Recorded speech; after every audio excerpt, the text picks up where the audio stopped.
just when we had unpacked the word leadership, we add digital to it. So most of you may not know me, but I usually have Jeff and intro open for me.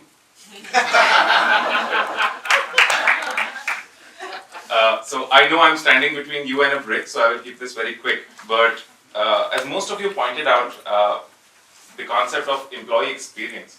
So to talk about digital leadership, I really wanted to understand what does leadership in a digital organization feel like.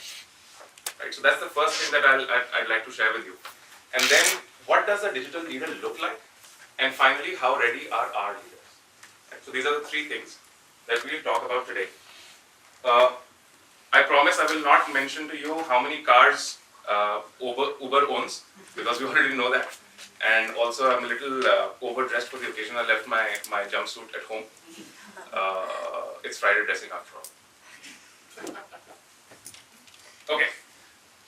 When we look at organizations like these, I wanted to find out what it feels like to work for an organization like this. And therefore I looked at Glassdoor. And here are some things that I found. So this is a comment written by Ted saying, "I'm changing the future of music. I work on a product loved by the world while keeping an excellent work-life balance." Now, as a consultant, I don't know what the last line means. But I do know that leaders in this organization are able to balance something so long-term like purpose with something on an everyday basis like work-life balance. Netflix, this is my favorite. I read somebody say, "We treat people like adults. My travel policy is 5 words. Act in Netflix's best interest." There's an Indian company called InMobi which has ripped this off, and they say, "Spend as if it's your own money." Right? That's your travel policy. But what this made me realize is that they look at the same thing like our culture, our travel policies, but they have a different lens to it. They use the same dots, but they connect them very differently. Airbnb, a comment saying, "I worked for a Fortune 500 company before, but I have never experienced such amazing treatment, workspace, culture, or appreciation." Right? So it's not just about self-service. It's about everything that an employee experiences within the organization. Monzo is one of the fastest growing digital banks in the UK, where customers are by invitation only. And one of their employees said, "Transparency, you know what's going on and how and why decisions are made at all points of time." And finally, we've all seen this. We run at breakneck speed. We run hundreds of experiments at any given point of time. We fail fast, but we learn even faster. Right? We've all heard these things of what the employee experience is of leadership in these organizations. And when Deloitte surveyed hundreds of such organizations and leaders, we found that there are 23 common traits which have the usual suspects, right? About agility, using data very smartly, knowing customers better than customers know themselves, learning fast, failing fast, but learning even faster. Fluidity, this fluidity is what Indra was referring to. Fluidity of organization structures, of geographies, of boundaries, and activating ecosystems. And finally, and perhaps my favorite, not just executing on great business models, but finding new ones. So what we've done is we have split these 23 traits into 3 categories of what we call the digital DNA. The digital DNA of a leader, which are 3 things. Digital leaders think differently, act differently, and react differently. Okay, thinking differently. So these are leaders which have a new slant on something, and not just something that's not working well, but something that is working well. Right? Apple loved this line so much that they made this their tagline. Acting differently. Acting differently is about people.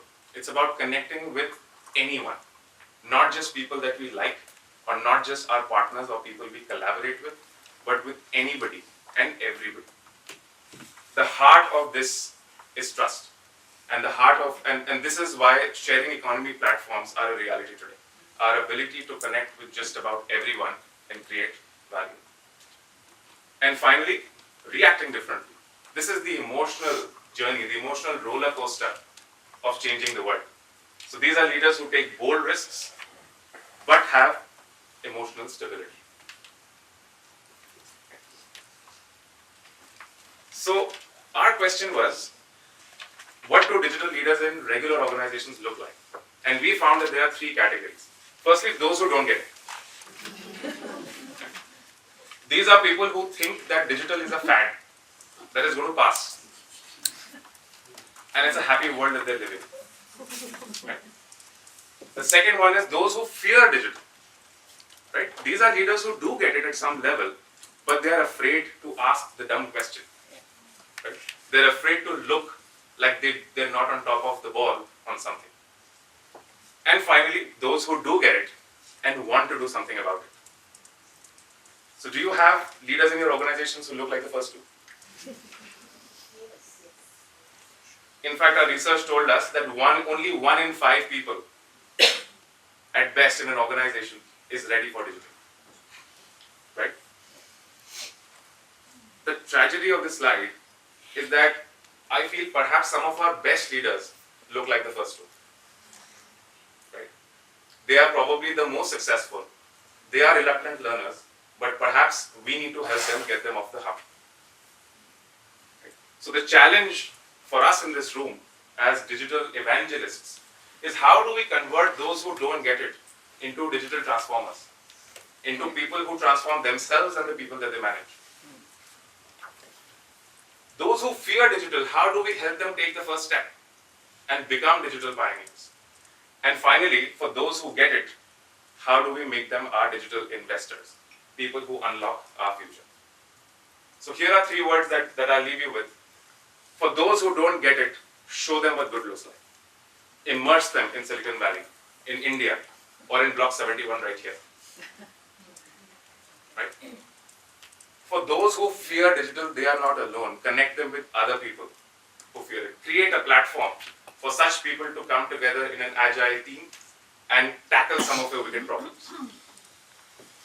And finally, for those who do get it, even before you start investing in them, our recommendation is first know who they are, because they hold the key to your future. Which brings me to my concluding question. How ready are you in this room? So, Push, do we have some ideas for that?